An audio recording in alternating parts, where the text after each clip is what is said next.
Eu acho que é essa escola viva, né, que nos anima, para além das mudanças das políticas institucionais, para além das mudanças, né, da nossa, das políticas mais gerais, é esse dia a dia, esse cotidiano que faz a educação acontecer e com criações maravilhosas, inovações maravilhosas que nós devemos com eles aprender. Eu queria também ressaltar esse momento da conferência, né, eu diria assim, de retomada da questão democrática da educação no país, mas lembrando que o nosso fórum aqui, ele nunca cindiu, como nos outros estados e como no nível nacional, entre fórum popular, né, e fórum, fórum popular e fórum oficial, vamos dizer assim, oficial, no sentido que o governo anterior estava dando. Essa recomposição, né, retomada do FNI, do Fórum Nacional Nacional, do Fórum Conferência Nacional, ela encontra uma Bahia que sempre teve um fórum único. Isso é muito positivo. E isso não significa, de modo alguma, submissão. Ao contrário, queria ressaltar que significa resistência, rebeldia e insurreição. Esse tem sido a postura que, de forma muito respeitosa e construtiva, que o nosso fórum estadual tem feito as suas análises, as suas críticas, né, no sentido de construir uma educação na Bahia que seja de fato para todos e para todas e todos. Eu queria fazer coro com as excelentes exposições que me antecederam. Sem uma visão sistêmica e articulada da educação, a gente não vai avançar. A visão setorizada, que a gente já conhece, ela não só retira direitos, mas também contribui para que os excluídos da vida social sempre aumentem. Então, nós vamos sempre estar enxugando gelo na educação, porque nós não vamos conseguir, né, dar conta dessa imensidão, né? A professora Joanice colocou aí o número de 50 milhões de pessoas, né, e de 5,8 milhões na Bahia que não tem ensino médio completo, e isso é um dado estarrecedor e que exige além da indignação, muita ação prática. Isso é muito importante porque, assim, geralmente, a chamada educação dos trabalhadores e dos povos originários, eu falo da EJA, da educação do campo, da educação indígena, da educação quilombola e a própria educação profissional, elas são pouco compreendidas como direito. Mesmo a educação profissional que tem recebido recursos nos últimos anos, nos últimos 15 anos, 20 anos, você tem uma visão ambígua, às vezes muito instrumental da educação profissional. Então, é necessário, de fato, compreender todas as modalidades como direitos a serem atendidos. Por isso que as metas, elas às vezes são tão fortes, né? São tão fortes para que nos obriguem, nós que trabalhamos na gestão ou na pesquisa, nos obriguem a achar soluções rápidas, porque as pessoas têm pressa, e é direito delas. Elas não vão esperar só que seus descendentes tenham o direito que elas teriam agora nesse momento. E aí eu pergunto, como garantir que as juventudes trabalhadoras periféricas, rurais e de comunidades tradicionais e os próprios povos tradicionais tenham equidade ao conhecimento e esse direito à educação seja respeitado? Então, as pessoas já falaram várias coisas aqui, né, várias questões, várias abordagens que eu concordo com a grande maioria, mas eu insisto no Sistema Nacional de Educação, não como a única solução, né, com financiamento universal, público da educação, público para o público, e que eu tenho defendido a noção de território educativo e a verticalização da educação pactuada entre os níveis de dependência. Nós não podemos mais conviver com essa desarticulação entre os níveis e as dependências, né? Ou seja, mesmo a área privada tem que estar desse processo de pactuação para que a gente não veja o que tem acontecido. Cidades que não têm uma turma de educação profissional e cidades que têm oferta privada, estadual e federal, às vezes do mesmo curso, que se esvaziam, né, naturalmente. Nós precisamos, isso também ocorre às vezes nos cursos superiores. Você tem uma universidade federal, uma universidade estadual e ter várias universidades privadas oferecendo, por vezes, o mesmo curso. Então, ideia de território educativo, da pactuação, é um elemento central para ser trabalhado. Falando desses pressupostos básicos, né, que abrange todas as áreas educacionais, eu queria me voltar agora para a educação profissional e tecnológica. A primeira, ela não pode ser vista como uma solução universal. Ela não é uma solução para um problema de evasão, como muita gente às vezes pensa. Também não pode ser visto como um atendimento a uma demanda de mercado. Na perspectiva que nós temos adotado e temos visto acontecer em vários lugares do Brasil, nós temos visto a educação profissional e tecnológica como uma possibilidade de formação humana, né? De certa forma que é antecipada, porque a educação superior, embora muita gente não concorde com o que eu vou dizer aqui agora, é basicamente formação profissional. Estamos formando engenheiros, médicos, pesquisadores, pesquisadoras, que são claramente trabalhadores. Então, é formação profissional também do mesmo jeito, só que no nível superior.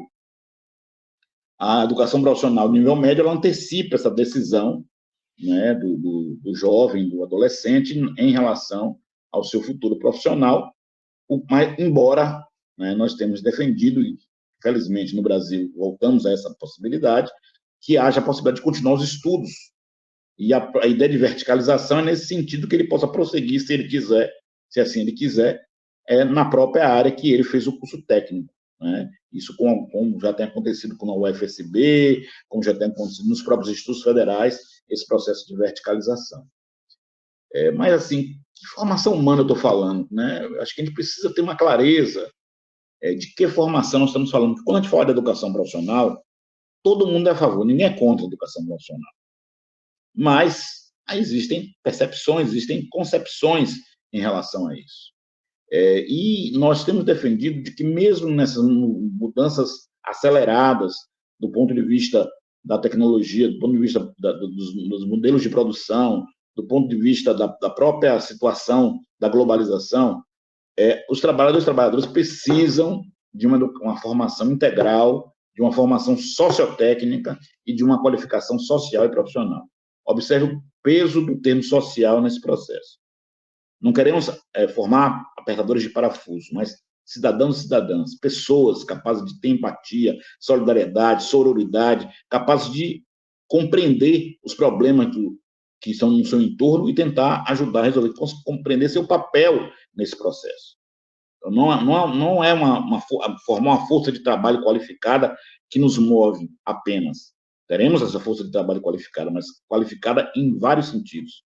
Qualificada tecnicamente, cientificamente e também socialmente. Acho que essa é uma necessidade de pensar a educação profissional por essa outra ótica.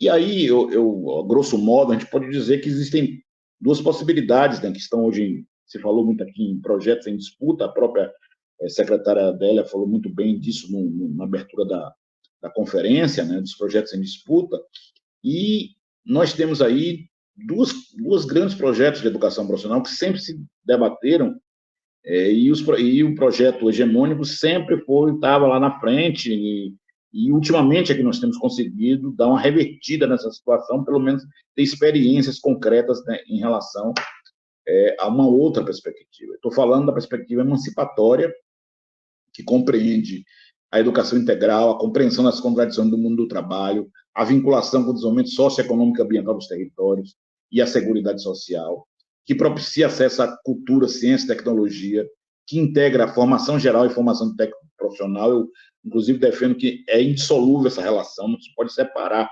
mesmo em cursos pós-médio, essa relação com a educação básica, como um subsídio fundamental para a compreensão dos processos tecnológicos. Então, eu vou estar contribuindo para uma formação integral nesse sentido, não integral em termos de tempo, mas em termos de uma concepção de mundo, de uma concepção de sociedade. E essa perspectiva ela vai dialogar com as políticas públicas de trabalho, emprego e renda, e com ações afirmativas de inclusão da diversidade, e tem que investir fortemente na formação e atualização pedagógica e técnica dos docentes e das docentes. E aí eu incluo aqui também a formação, como bem disse a nossa professora, que falou da questão da inclusão racial, né? A questão de incluir também os funcionários e funcionárias sejam que vínculo eles tenham.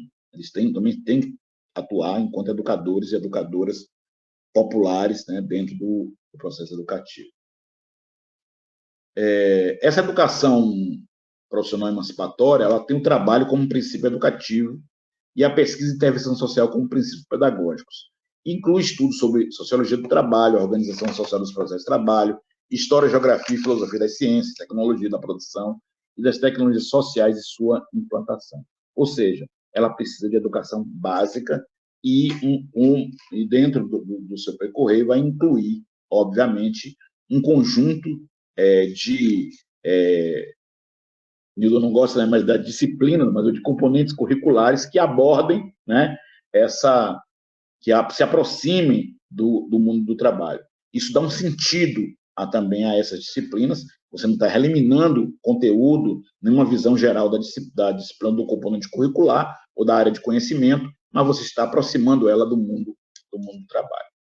Bem, essa perspectiva, né, ela é oposta à perspectiva que eu chamo de subordinada. Essa prioriza o desenvolvimento de competências apenas, né? E essas competências que supostamente, porque é uma visão que vincula uma ligação direta entre educação profissional e emprego, o que não é real na vida prática, né? E supostamente propicia uma maior empregabilidade, é outro termo muito usado por essa concepção, para as demandas do mercado de trabalho.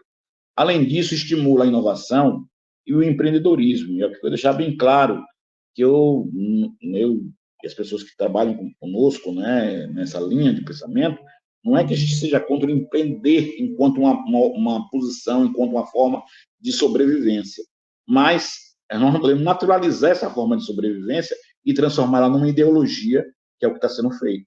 É a ideologia do eu, do indivíduo, do egoísmo, de abstrair a sociedade e se imaginar que você sozinho consegue superar todas as dificuldades, o que é uma grande falácia, né? Essa visão subordinada, ela minimiza a formação geral e não integra ela à técnica profissional, né? Basta dar a parte de saber fazer e acabou e morreu, não precisa mais nada. É uma formação geralmente fragmentada e de curta duração. Então, ela reduz a educação profissional, que é um grande avanço da nossa LDB, é considerar que a educação profissional é uma modalidade de educação, né? Ou seja, ela tem todo um pressuposto filosófico, científico, pedagógico dentro dela, e se transforma naquilo que era anteriormente, ensino profissionalizante. Ou seja, apenas ensino, apenas receber. Voltamos aí a Paulo Freire, né? Vamos pensar que o processo dialético de aprendizagem inclui o ensino, mas também inclui, né, as relações que se estabelecem no processo educativo, inclusive o conhecimento que o trabalhador já traz sobre aquela determinada função. E isso ocorre um esvaziamento muito grande das dimensões pedagógicas da educação profissional, ao ponto de prescindir a formação docente, a formação pedagógica do docente, né?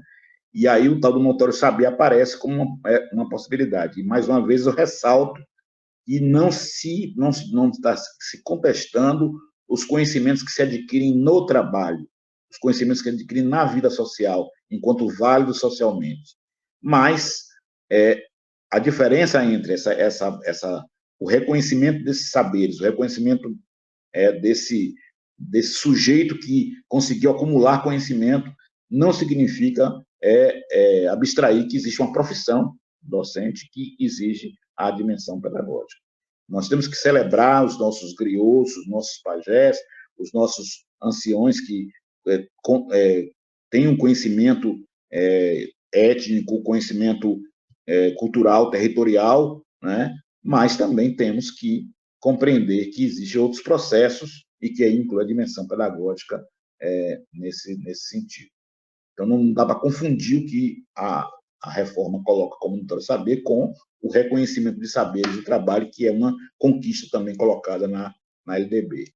Ou seja, essa perspectiva, em resumo, ela contribui para formar mão de obra de média ou baixa qualificação subordinada à lógica de reprodução do capital. Então, não tem uma visão emancipatória, não é para que o sujeito consiga superar as dificuldades coletivamente, individualmente, mas é apenas para atender as demandas que estão sendo colocadas, geralmente se falando em nome do desenvolvimento do país, mas se esquece que você tem uma dimensão social, ambiental, e territorial, que é fundamental serem trabalhadas, né? Sem dúvida, como todas as políticas públicas educacionais, as relações com a educação profissional, elas têm problemas semelhantes, de acesso, permanência, conclusão, efetividade social, né, qualidade socialmente referenciada, tem diversos problemas, a questão da redução das desigualdades educacionais, né, a atenção à diversidade sociocultural, né, os currículos de formação docente, ao provimento de professores e funcionários, o financiamento público, a infraestrutura educacional, a participação dos atores sociais e do controle social, né, e a própria interrelação e complementaridade com outras políticas públicas. Isso é muito importante, porque é por isso que nós defendemos que a educação profissional é uma modalidade da educação, não é apenas ensino.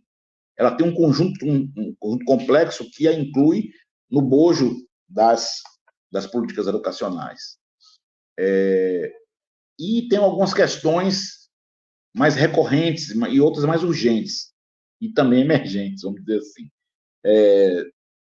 Definições quantitativas, por exemplo, né? Quantos cursos serão abertos, quais cursos, em que territórios, né? A dimensão quantitativa, qualitativa, que forma de articulação, é outro debate muito grande, né? Nós somos de uma linha na nossa rede de estudo, ensino, pesquisa e extensão, que defendemos a forma integrada ao ensino médio e a forma integrada à EJA como uma forma que mais consegue dar um resultado positivo nessa perspectiva emancipatória, né, mas não excluindo outras formas subsequentes, concomitantes, mas essa deve ser o esforço, e tem sido o esforço desde que o decreto 5154 foi promulgado em 2004, que você tem essa perspectiva, né, nas políticas públicas do país sendo colocada e, por vezes, até atacada, né, mais recentemente atacada.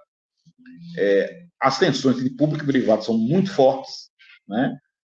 A questão da verticalização que eu já tinha citado, quer dizer, a questão da superposição de oferta, e nós temos a questão da certificação profissional dos saberes adquiridos no trabalho, que eu vinha comentando anteriormente, e a questão do impacto da reforma do ensino médio. Isso tudo significa que a educação profissional tem que estar contido, ou de forma direta, ou como um subsistema no Sistema Nacional de Educação. Não há possibilidade de pensar a educação profissional afastada, mesmo que ela tenha diferente de outras modalidades, né, níveis diferenciados, tem um tecnológico que se relaciona com o nível superior, tem a de nível médio, que se relaciona com pessoas que estão fazendo o ensino médio, ou então que já concluíram o ensino médio, né, e tem a qualificação profissional, que é hoje palco de muita disputa, né, que é uma qualificação mais curta, de menor duração, e que tem sido utilizada como uma forma de certa forma, de driblar uma visão mais ampla da educação profissional, com uma falácia de que essa curta duração resolveria os problemas de trabalho, de emprego das pessoas que assim cursarem, né? A gente não tira o valor da qualificação profissional, mas temos que relativizar o impacto que ele tem no mercado de trabalho e na vida das pessoas. E aí a gente tem uma crítica profunda, né, ao quinto itinerário do ensino médio, que, de fato, banaliza a educação profissional e precariza, né, as formas de colocação. Indo para os indicadores de um futuro PNL, um futuro plano estadual, eu quero dizer que eu sou muito triste, fiquei feliz e triste quando saiu a meta, né? Porque a meta fala apenas no quantitativo. Então, a meta é triplicar a oferta de educação profissional, sendo que a meta pública ela é responsável pela maioria das ofertas. Mas não faz uma avaliação qualitativa, né? Não tem indicadores qualitativos. Nem se falou em desagregar territorial e socialmente, né? A presença de mulheres, de pessoas negras, de pessoas indígenas, de pessoas rurais e urbanas. Isso não se fala quando se fala da questão da educação profissional, como se ela se bastasse e ela não passasse ao largo das diferenças sociais, o que é um equívoco, né? Muito grande. Então, ela tem, de fato, ter indicadores de efetividade social e da promoção de relações de trabalho decente, que é outra dimensão também da vinculação com políticas de trabalho, emprego e renda, né? E que não se confunde com a visão de empregabilidade, que é onde o sujeito é que é responsável pelo seu emprego, e não a sociedade que, ao crescer, ao se desenvolver, ela vai gerar empregos, e empregos com qualidade, com bons salários, com boas condições de trabalho. Nós chegamos, né, a 53,2% da meta de matrícula nas três dependências. A Bahia foi um estado que cresceu bastante, né, nos últimos anos, foi falado aqui pelo professor Nildo, não feito só da minha gestão, mas das gestões posteriores também que prosseguiram o trabalho feito. Nós só tivemos, de 2007 para cá, apenas uma queda nos indicadores, que foi exatamente devido à pandemia nos resultados do ano de 2022. Mas é sempre uma seta para cima o crescimento das matrículas da educação profissional. Mas, mais uma vez, eu chamo a atenção de que nós precisamos pensar, né, no qualitativo desses números. Eu não vou ter tempo de falar sobre isso aqui, mas há um ponto de inflexão nacional em que a soma das matrículas federal e estadual superam a histórica maioria das redes privadas. E na Bahia isso deu logo, muito rapidamente. Na Bahia, hoje, a rede estadual e federal são responsáveis por mais de 80% das matrículas de educação profissional técnica de nível médio. Né?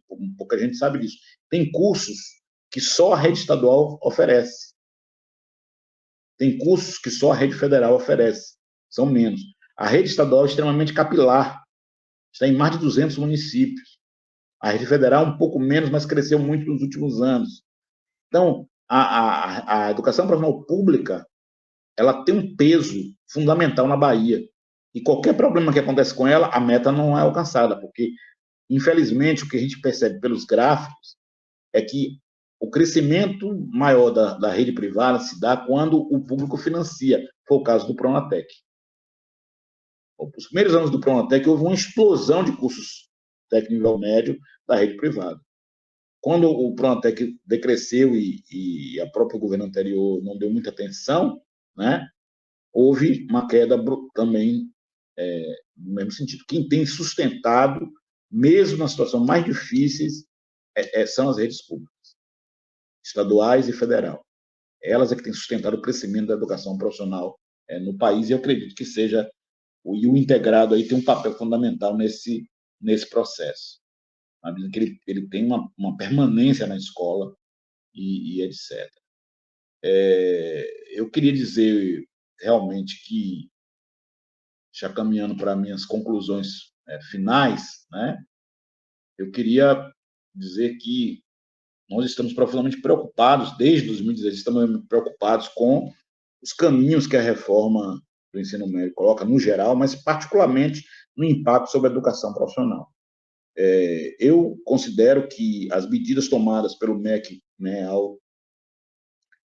ao reabrir o debate, né, muito também pela força da pressão social dos movimentos, dos estudantes, da academia, dos trabalhadores que exigiam a reabertura do debate, gerou um conjunto de conferências, de seminários e da própria consulta pública que apontam para mudanças claras, objetivas em relação ao aumento da carga horária, em relação aos componentes. O professor Nildo já falou, não vou repetir aqui esses avanços que começaram a acontecer. Isso é muito importante, né? Mas ainda insuficiente. Insuficiente porque nós estamos vendo nós estamos num momento de grande debate, né? Esse projeto de lei que o MEC fez ainda está sendo encaminhado para a Casa Civil. Depois disso, já existe um outro projeto de lei lá na Câmara de Deputados. Existem outros sendo trabalhados para suprir exatamente os vazios do que o projeto do MEC está colocando. Ou seja, é um momento de grande debate. E aí é um momento de se posicionar. Eu acho que nós precisamos nos posicionar a esse respeito. Se todos concordamos que não é só revoga e fica o que está, e nós não defendemos isso, nós precisamos contribuir para dizer o que é que vai ficar. Nós precisamos contribuir com a nova perspectiva que o ensino médio e, com ela, a educação profissional técnica nível médio vão ter nesse processo. E aí eu queria dizer que as iniciativas legislativas em relação à educação profissional têm sido muito mais céleres do que com o ensino médio, né? Então, recentemente, acho que 2 meses atrás, saiu aprovada uma lei, né, que, de certa forma, obriga o governo federal a fazer uma determinada política de educação profissional com uso de recurso público para financiar o privado. Isso é muito preocupante e a gente espera que no debate do ensino médio que a gente possa rediscutir esse tópico aí e garantir que o recurso público, principalmente do Fundeb, vá para a área pública, né? E aí, Glauber já apareceu ali, eu sei que falta pouco tempo, né, Glauber? Mas só finalizando aqui, para dizer isso, acho que a Bahia precisa decidir se continua e aprofunda o caminho emancipatório ou se ele vai embarcar numa proposta que é subordinada. Se ele aceita a falsa profissionalização dos cursos de curta duração ou se subordina como é a sua tradição. A tradição da Bahia é de subordinação, né? Então, se a gente vai dizer, olha, peraí, a posição, nós não podemos, por exemplo, um conselho majoritariamente conservador e a gente não ter, a Bahia não tem uma posição específica sua, como já teve no passado, em vários momentos, alguns estados disseram, não, pera, a nossa posição era mais conservadora do que o Conselho e se posicionaram para não executar nada, para não fazer aquilo que estava sendo proposto, no caso, pelos governos progressistas. Então, por que a Bahia também não se posiciona nesse momento que o debate está aberto? Tudo bem que não pudesse funcionar anteriormente, mas nesse momento que o debate está aberto, eu acho que é um momento bastante necessário de se fazer esse processo. E aí eu concluo, Glauber, dizendo que a formação necessária não é específica para um setor A e B. Esse é o discurso que eu queria aqui colocar como um mito, né? Então, você fala tecnologias emergentes, criativos ou verdes, né? Claro que a gente tem que trabalhar com essa especificidade, claro que a gente tem que ir trabalhando com novas perspectivas, com inovações e tudo, mas ela tem que ser entendida como um direito e ela tem que ser a mais ampla possível, tanto para a sobrevivência e reprodução da classe trabalhadora, que precisa dessa qualificação, mas quanto no que o Bourdieu coloca, chama de desvelamento da miséria do mundo, né? No sentido de contribuir para a formação de sujeitos conscientes da necessidade da luta pela emancipação, que é uma tarefa coletiva que eles e elas devem tomar em suas mãos. E nós, educadores, educadoras, gestores e gestoras, pesquisadores e pesquisadoras, somos parte desse processo. A gente tem que saber que lado a gente está e se posicionar, porque a hora de se posicionar é agora. Obrigado, Boa.